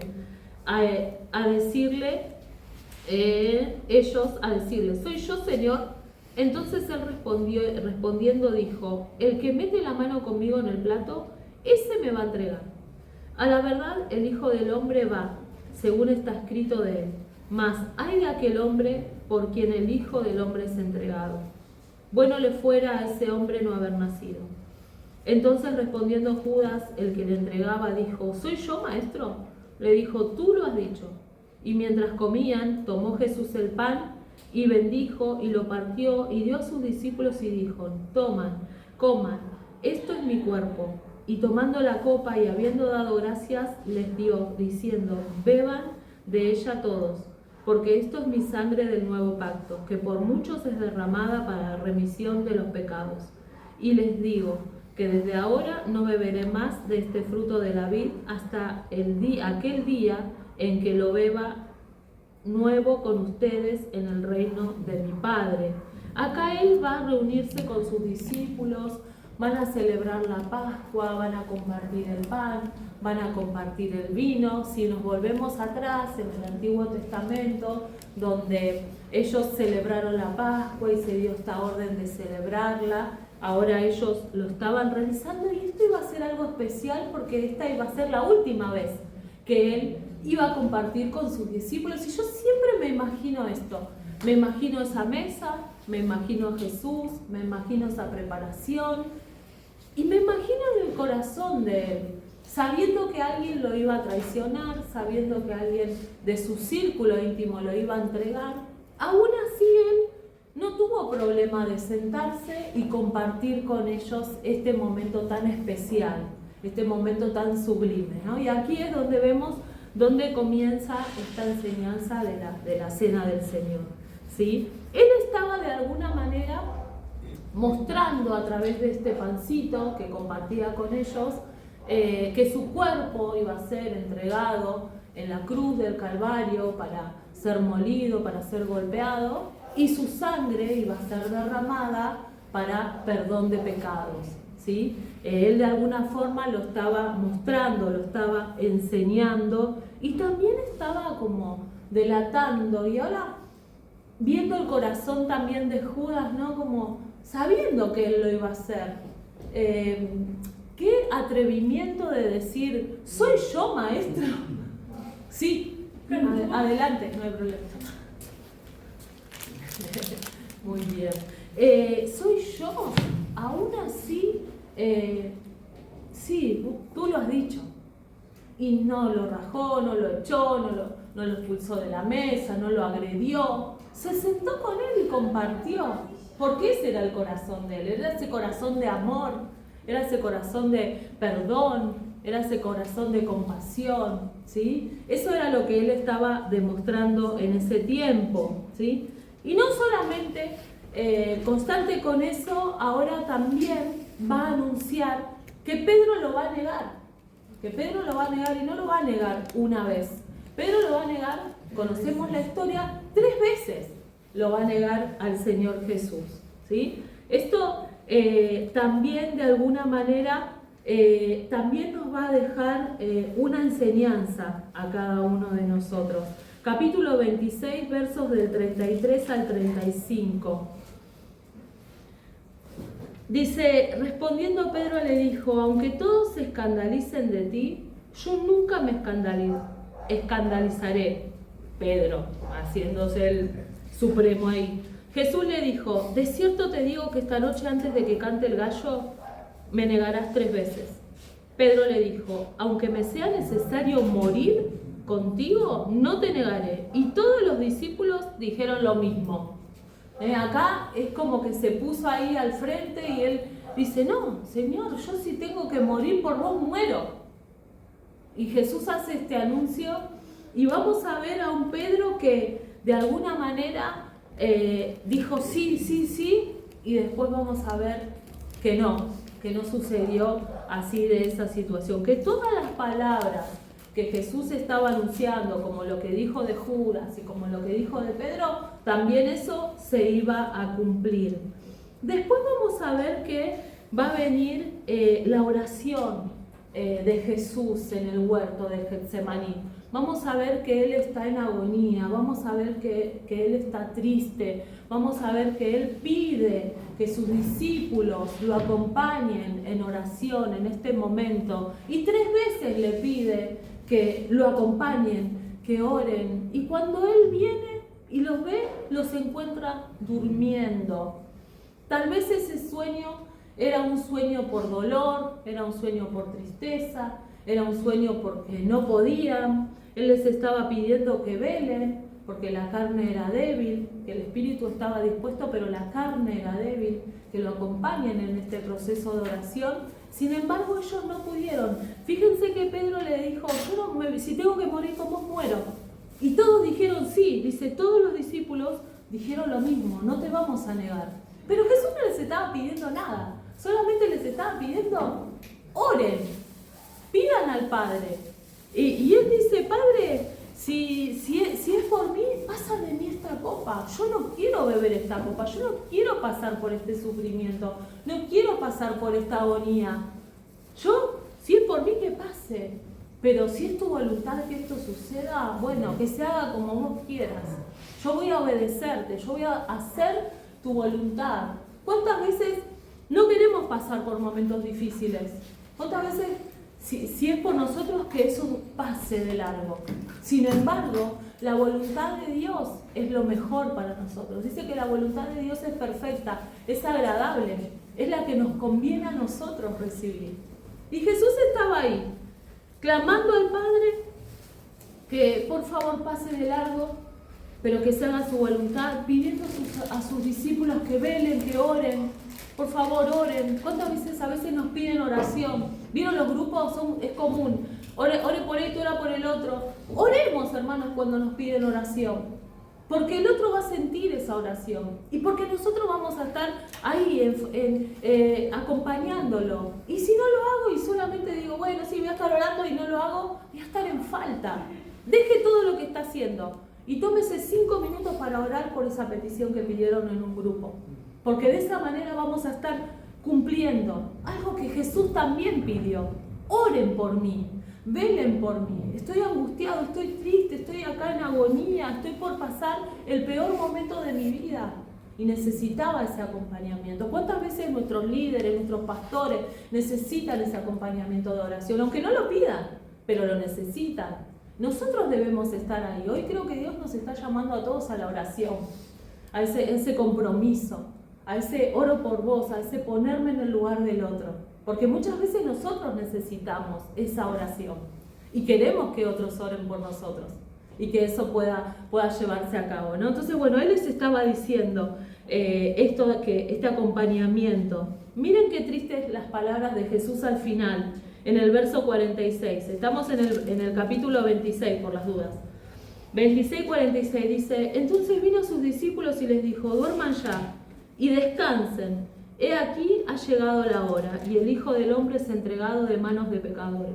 Levántense, vamos, vengan, se acerca el que me entrega. Se nos estruja el corazón al leer estas palabras de Jesús, al ver que, bueno, ya está, ni siquiera los reta, dice, quédense tranquilos, descansen, duerman, ya está, ya se acerca mi hora, ya llega el momento en el cual tengo que ser entregado, ya está cerca mío el que me va a entregar, dice Jesús. Y ahora sí, ya nos vamos a meter de lleno en el arresto de Jesús, pero quiero dejar también esto en los corazones, ¿no? Que podamos agradecer de todo corazón este momento que Él hizo, esta entrega en el Getsemaní, esto de, Padre, si es posible, pasa de mí esta copa, pero si es tu voluntad, la voy a hacer, ¿no? Este gran acto que dio Jesús hacia el Padre, de decir, voy a hacer tu voluntad. Agradezcamos de todo corazón que Él fue obediente al Padre, porque hoy tenemos, de alguna manera estamos recibiendo esa bendición por lo que Él hizo, ¿sí? Por ese momento. En el verso 26:48 vemos la señal, una señal, el que yo besare, ese es. Acá lo vemos a Judas en acción. Y el que le entregaba les había dado señal diciendo, al que yo besare, ese es, préndanlo. ¿Sí? Acá ya le dio una señal. Fue y le dio un beso en el cachete. Ahí le dio el beso de la traición. ¿Sí? Acá lo vemos a Pedro también en acción. También. Dice en el 49, enseguida se acercó a Jesús y dijo, salve maestro, y le besó. Y Jesús le dijo, amigo, ¿a qué vienes? Miren cómo lo trata Jesús a Judas. Lo trata como un amigo, no lo trata como lo peor, dice nada, lo trata como un amigo. ¿A qué venís? ¿Qué vas a hacer? Como que lo confronta nada más, pero lo trata de amigo. Dice, entonces se acercaron y echaron mano a Jesús y le prendieron. Pero uno de los que estaban con Jesús, este era Pedro, extendiendo la mano, sacó su espada e hiriendo a un siervo del sumo sacerdote le quitó la oreja. Acá lo vemos a Pedro en acción cuando decía recién, porque Pedro saca impulsivamente la espada, le cortó la oreja, listo. Dejen a Jesús, aquel que ya le había estorbado antes, ahora otra vez nos vemos responder por Jesús, ¿sí? Quitar ahí todo su furia contra este soldado y le cortó la oreja. Pero miren cómo responde Jesús. Vuelve tu espada a su lugar, porque todos los que tomen espada, a espada perecerán.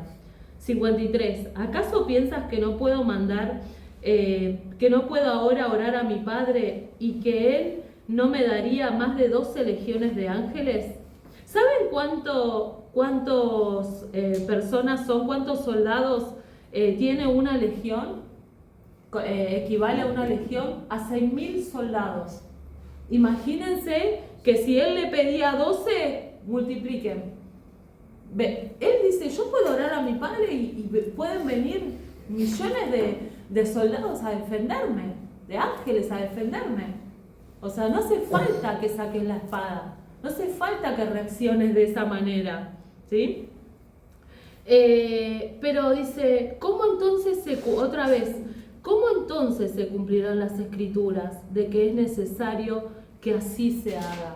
Recordamos siempre que todo está aconteciendo para que se cumpla la palabra, para que se cumpla la escritura. ¿Cómo iba a suceder esto? Eso debía pasar, eso tenía que pasar. Muchas veces nos preguntamos por qué Jesús tuvo que pasar por todo esto. Porque era necesario que eso suceda. Y esto es maravilloso. Miren lo que dice en el verso 55. En aquella hora dijo Jesús a la gente, ¿cómo contra un ladrón han salido con espadas y con palos para prenderme? Cada día me sentaba con ustedes enseñando en el templo y no me prendieron. Dice, ¿así me vienen a llevar, a encarcelar, a agarrar? ¿Así como si fuera un delincuente, hablando en palabras actuales? Si todos los días me veía, yo me sentaba, yo estaba con ustedes, yo enseñaba, y ahora me vienen a agarrar así como un malhechor. Todos los días estaba ahí, no me agarraron antes, me agarran ahora, ¿no? El Señor interviene con ellos. Y el 56 dice, todo esto sucede para que se cumpliese las escrituras de los profetas. Entonces todos los discípulos, dejándole, huyeron. Aquellos que dijeron, vamos con vos hasta la muerte, nos jugamos todo por vos, a la primera, chau, al primer peligro, peligro que también corrían ellos de muerte, rajaron todos, se fueron, todos los discípulos huyeron, ¿sí? Todos los discípulos huyeron, tremendo como sucede todo esto, ¿no? Y ahora sí, vamos a ver lo importante que es que todo se vaya cumpliendo, y ahora vamos a ver que Jesús, una vez que ya lo prendieron, que ya lo tienen, ahora Él va a ser sometido a juicio, va a 2 clases de juicio. Jesús pasó por 2 clases de juicio, un juicio que es religioso, ¿sí? Que fue oficiado por Caifás, que fue oficiado por los judíos, escribas, por ancianos, ¿sí? Ellos ¿qué hacían? Buscaban falso testimonio, ¿sí? Ellos todo el tiempo estaban dando mentiras contra él para darle muerte. Esa acusación decían que, recuerdan, él dice, yo soy rey, él sanaba, él hacía cosas en días de reposo, entonces todo eso era en contra de él, daban falsos testimonios, falsas acusaciones, ¿sí? Ese juicio religioso tenía, de alguna manera, no tenía un peso legal, ¿sí?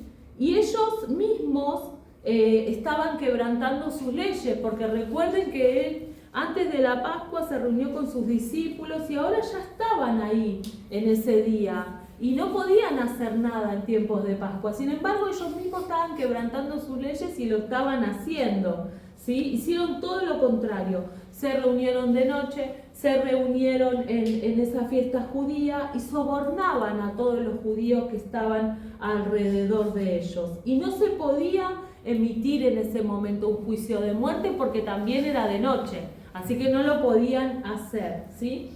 Ahora vamos a ver, antes del siguiente juicio que él se va a someter, esto lo tenemos en el capítulo 26, del 57 al 58, lo que mencionamos recién del juicio de Jesús. Miren, se lo leo chiquitito así. Los que prendieron a Jesús lo llevaron al sumo sacerdote Caifás, a donde estaban reunidos los escribas y ancianos. Mas Pedro le seguía de lejos hasta el patio del sumo sacerdote y entrando se sentó con los alguaciles para ver el fin. Vieron que los discípulos se escaparon, se fueron, pero Pedro andaba como merodeando a ver qué pasa con Jesús, a dónde termina todo esto, qué final trae este desenlace, ¿sí? Y vamos a ver que acá Pedro ya va a comenzar a negar y se va a ir cumpliendo todo lo que Jesús dice. 26:69. Pedro estaba sentado fuera en el patio y se le acercó una criada diciendo: tú también estabas con Jesús el Galileo. Mas él negó delante de todos diciendo: no sé lo que dices. Se hacía el desentendido. Saliendo él a la puerta, le vio otra y le dijo a los que estaban allí: también este estaba con Jesús el Nazareno. Pero él negó otra vez con juramento: no conozco al hombre. Un poco después, acercándose los que estaban allí, dijeron a Pedro: verdaderamente también tú eres de ellos. Como que todo el tiempo también lo estaban persiguiendo para ver que era él. Porque tú aún tu manera de hablar te descubre. Entonces comenzó a maldecir y a juramentar: no conozco al hombre. Y enseguida cantó el gallo. 3 veces es que él lo niega. Antes de que sean las 3 veces, él lo niega y el gallo canta. En el 75 dice: entonces Pedro se acordó de las palabras de Jesús que le había dicho: antes de que cante el gallo me negarás 3 veces. Y saliendo afuera, dice que lloró amargamente. Acá él al recordar las palabras que Jesús le había dicho, llora. Porque las palabras que Jesús le dijo es como: lo vas a hacer. Él sabía todo, sin embargo, les permitía estar cerca de él. A veces él confiaba en sí mismo, porque él decía: no, Señor, yo no te voy a negar. No, Señor, yo voy a ir con vos hasta la muerte. No, yo voy a sacar la espada y voy a cortar la oreja al soldado para que no te lleven. Sin embargo, en el momento que tuvo que testificar que él sí era un seguidor de Jesús, lo niega y se cumple. Y a veces cuando confiamos en nosotros mismos o en las palabras que nosotros decimos: no, Señor, yo te voy a ser fiel. No, Señor, bueno, pero si me das el trabajo yo te sigo, pero si no me das el trabajo, bueno, no sé. No debemos negarlo. No debemos negar a Jesús con nuestros actos. Debemos seguir, debemos permanecer, aunque sea que Él no me dé lo que yo le estoy pidiendo. No debo negar a Jesús. No debo confiar en mis palabras, porque como decía, nuestras palabras, nuestro corazón es engañoso y muchas veces dice pero no hace. Nosotros mismos nos engañamos. Tenemos que depender absolutamente de Él. Debemos confiar solamente en Él, porque Él no nos va a defraudar. Él no nos va a dejar caer. Debemos avanzar. Y debemos, por sobre todas las cosas, desechar de nuestra vida si hay confianza en nosotros mismos. Pedro llora amargamente porque recuerda esas palabras que él le había dicho, que ya se lo había anticipado. Y dice: sí, tenía razón. Yo no sé por qué dije esto. Y a veces nos pasa, no sé por qué lo dije, pero al final no le terminé cumpliendo al Señor. ¿Cuántas veces nos comprometemos con Dios? Vamos a ayunar, vamos a orar, me voy a levantar temprano, me voy a levantar a las 5 a orar, a las 3 a orar, o voy a orar a las 12. Hacemos un compromiso de oración y después no lo hacemos, no lo cumplimos, porque a veces somos seres humanos y somos débiles y nos cuesta cumplir con nuestras palabras. Eso significa que a veces confiamos en nosotros mismos. Pero bueno, si nosotros hoy tomamos la decisión de entregarle todo a Dios y de solamente confiar en Él y depender de Él para todo lo que sea, para nuestro estudio con Dios, para nuestro trabajo, para el colegio, para los que tienen emprendimientos, para lo que sea, dependo de Él absolutamente, todo me va a ir bien. Todo lo voy a poder llegar a cumplir, porque ya no va a ser por mí, ya va a ser por Él. Ya su ayuda va a venir para mí, si dependo de Él. Y volvemos al principio, la oración. Pide y se te dará. Busca y hallarás. Golpea y se te abrirá. Él lo quiere hacer. Depende de nosotros. Amén. Maravilloso, maravilloso como Él nos sigue enseñando. Ahora sí, en el capítulo 27 se va a someter al juicio, al segundo juicio que es civil, ¿sí? Capítulo 27, versos 1 y 2. Dice, venida la mañana, todos los principales sacerdotes y los ancianos del pueblo entraron en consejo contra Jesús para entregar la muerte. Y le llevaron atado y le entregaron a Poncio Pilato, el gobernador. Acá sí ya vemos que este juicio va a tener un valor legal, porque solo él, Poncio Pilato, podía, que era el gobernador, podía firmar esta sentencia de muerte. Él era el único autorizado, por eso sí tenía un valor legal, ¿sí? Y ahora vamos a ver cómo más abajo se cumple todo esto de lo que había sucedido con Judas. Judas decide entregar, Judas lo marcó, ya está en manos de los gobernadores, y ahora él, cuando ve esto de la sentencia de la muerte, se arrepiente. Uy, qué macana me mandé, dice Judas, pero ya era demasiado tarde. Capítulo 27, versos 3 al 5, dice, entonces Judas, el que le había entregado, viendo que era condenado, devolvió arrepentido las 30 piezas de plata a los principales sacerdotes y a los ancianos, diciendo, yo he pecado, entregando sangre inocente. Mas ellos dijeron, ¿qué nos importa a nosotros? Allá tú. Y arrojando las piezas de plata en el templo, salió y fue y se ahorcó. Acá vemos el triste final de Judas. Si bien tuvo un arrepentimiento, después él no puede soportar todo esto y termina quitándose la vida. Acá ahora, de 12 discípulos, vamos a ver que quedan 11 discípulos, ya uno que tuvo este final fatal, que tuvo este final tremendo, ¿no? Se cumple también lo que él le dijo. Recuerdan que Jesús en la cena le dijo, mejor le hubiera convenido no nacer al que hizo esto. Bueno, ahora lo vemos a él claramente haciendo lo que sucedió. Bien. En el capítulo 27, verso 15, yo voy a acelerar ahí un poquito para ir avanzando, a ver si podemos terminar antes de las 9.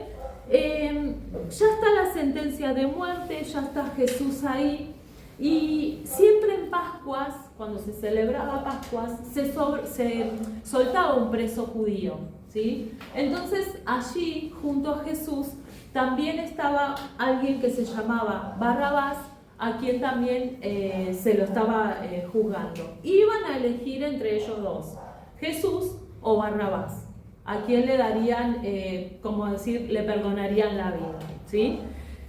Pilato ya tenía en sus manos el poder de firmar esta sentencia, como que ya estaba todo dado. La esposa de Pilato, vamos a ver que tuvo unos sueños perturbadores, de alguna manera entendiendo que Jesús era inocente, de que no podían hacerle eso, que por favor él no lo haga. Sin embargo, él no le hizo caso, y el pueblo empieza a clamar que suelten a Barrabás, ¿sí? Era entre Jesús o Barrabás. Eligen a Barrabás para salvarlo y que crucifiquen a Jesús. Todo el pueblo gritaba, crucifíquenle, crucifíquenle, ¿sí? Vamos a ver si podemos leer algunos versos. Dijimos en el 27:15. Dice, ahora bien, en el día de la fiesta acostumbraba el gobernador a soltar al pueblo un preso, el que quisiese. Y bueno, y acá estaban los dos, ¿no? En esta disputa, Jesús o Barrabás. Vamos a ver unos versículos más arriba, así, acá, 24, verso 24. Ustedes pueden leer toda completita en la historia en casa. Viendo Pilato que nada adelantaba, sino que hacía más alboroto, tomó agua y se lavó las manos delante del pueblo diciendo, inocente soy yo de la sangre de este justo, allá ustedes. Y respondiendo todo el pueblo dijo, su sangre sea sobre nosotros y sobre nuestros hijos. Entonces le soltó a Barrabás y habiendo azotado a Jesús, le entregó para ser crucificado. Acá vemos que Mateo cuenta como muy resumidito también esta parte, ¿no? Pilato se lava las manos, el pueblo aclamaba que suelten a Barrabás, que crucifiquen a Jesús. Él dice, bueno, tráeme acá, yo no puedo hacer otra cosa que lavarme las manos, ustedes lo están decidiendo. Como de alguna forma no se hizo cargo, pero sin embargo él era el que tenía el poder para afirmar eso. El pueblo aclamaba que la sangre de este inocente venga sobre nosotros y sobre nuestros hijos. Vaya maldición que ellos se adquirieron también, ¿sí? En cuanto a lo que ellos decían y que veían, ¿no? Ahí también fue entregado para ser azotado, para ser golpeado y para morir, dice llanamente. El verso 26 dice, le entregó para ser crucificado. Como vemos, Mateo no especifica tanto todo lo que fue la crucifixión, ¿sí? Por lo que ustedes pueden ver acá lo cortito y resumido que él lo pone. A ver si tengo algún versículo más para dejarles. Bueno, esto en el del 27 al 31 dice, los soldados del gobernador le llevaron a Jesús al pretorio, a la oficina del gobernador, y reunieron alrededor de él a toda la compañía, y desnudándole le echaron encima un manto de escarlata y pusieron sobre su cabeza una corona tejida de espinas y una caña en su mano derecha, e hincando la rodilla delante de él le escarnecieron diciendo, salve, rey de los judíos, y escupiéndole tomaban la caña y le golpeaban en la cabeza. Después de haberle escarnecido, le quitaron el manto, le pusieron sus vestidos y le llevaron para crucificarle. Vemos acá cómo él sufrió la burla, cómo sufrió la humillación, cómo lo burlaban, le pusieron una corona que era de espinas, que era una corona de rey, cómo le tiraban esa manta, cómo le golpeaban, cómo le pegaban pie, porque le pegaba piñas, lo escupían. Vemos toda la humillación que tuvo que pasar Jesús previo a su muerte, ¿no? Y eso que él hizo, lo hizo por nosotros. Yo no dejaba de conmoverme cuando leía todo esto, porque digo, a veces vieron que uno es carnal muchas veces y no le gusta ni que le contesten mal.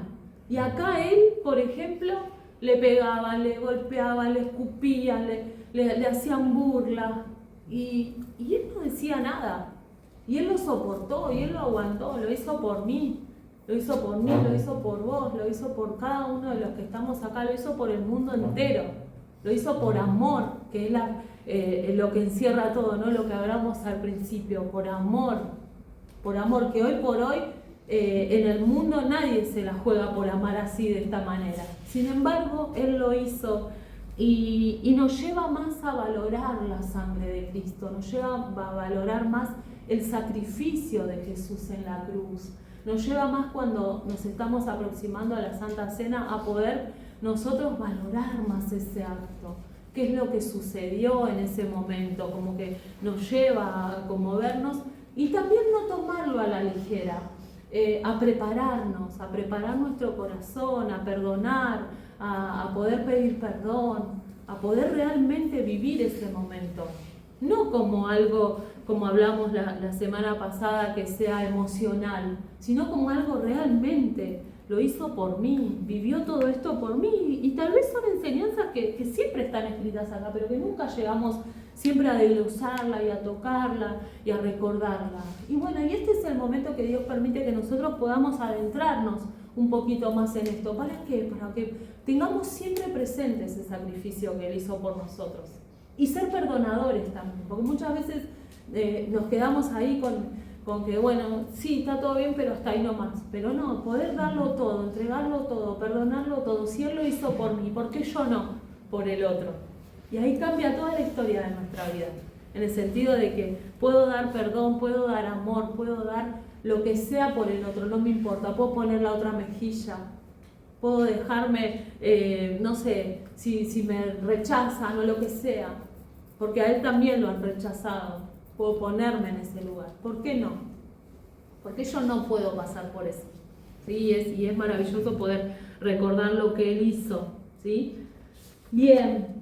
Lo llevaron para crucificar. Netamente en el verso 35 está el punto clave de la crucifixión. Dice, cuando le hubieron crucificado, repartieron entre sí sus vestidos echando suerte, para que se cumpliese lo dicho por el profeta. Partieron entre sí mis vestidos y sobre mi ropa echaron suerte.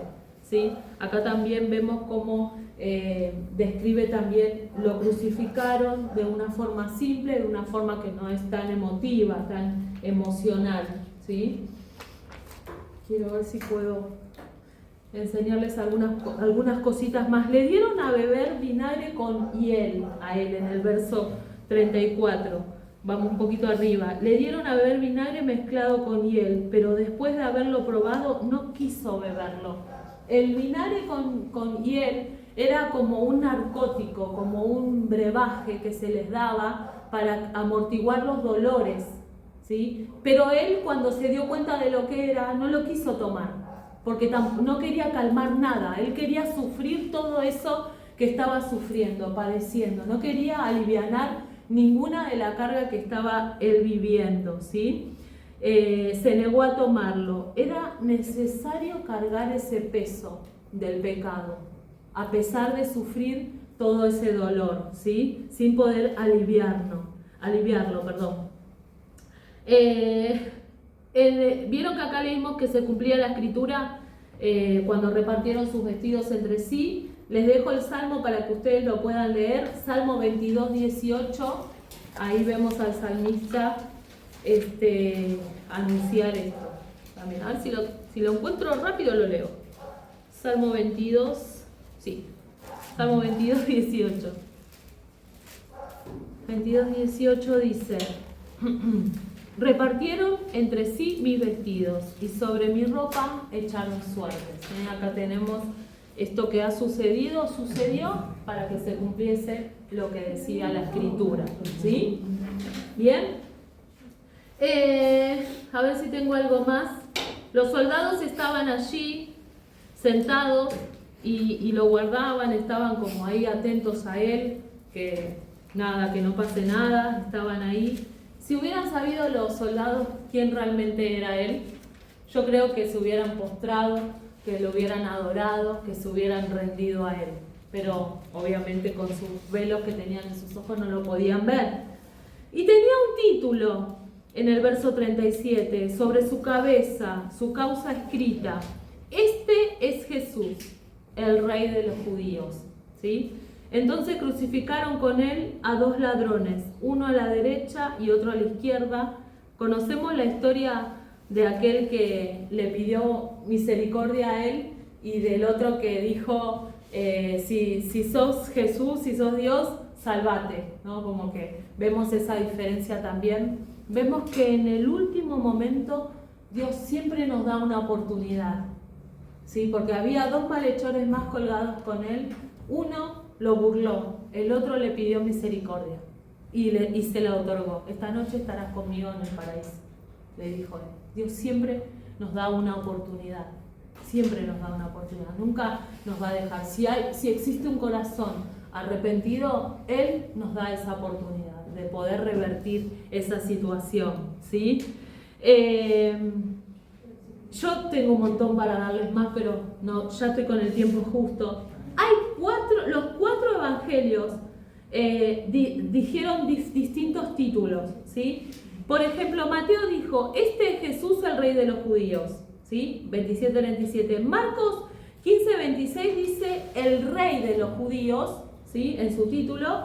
Juan 19:19 dice Jesús Nazareno, el Rey de los Judíos. Y Lucas 23:38 dice este es el Rey de los Judíos. Varía de alguna forma en los cuatro evangelios estos títulos, ¿sí? Pero allí también como que de alguna manera Pilato impone su criterio y él dice lo que yo escribí, escrito es, como diciendo yo lo dije así, así va a quedar escrito, ¿sí? Verso, a ver acá ya se los leo acá, esperen un cachito que ya se los doy.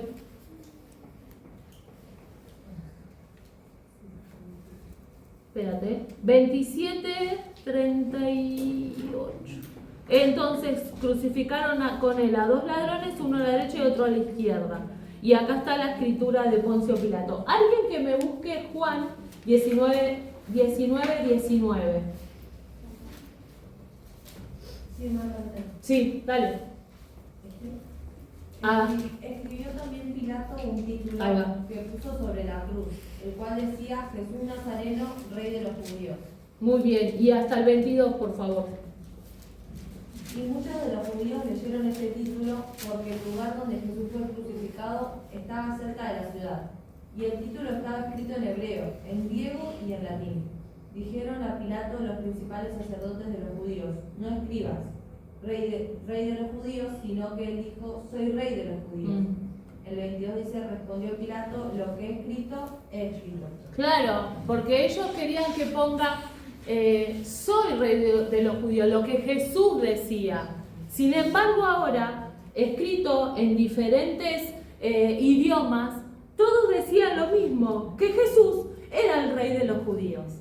Y le criticaban y le cuestionaban a Pilato esta escritura. Y él dice, lo que yo escribí y lo que he escrito, escrito está. Entonces quedó demostrado también que Jesús Nazareno es el rey de los judíos, que este Jesús es el rey de los judíos, que este es el rey de los judíos. Es maravilloso porque él ahí se llevó ese título que él tanto proclamaba, lo cual tanto se negaban y lo cuestionaban y lo acusaban. Realmente él es el rey, como bien Mateo lo presenta. ¿Amén? Bueno, vamos a terminar acá, porque si no se nos va la hora.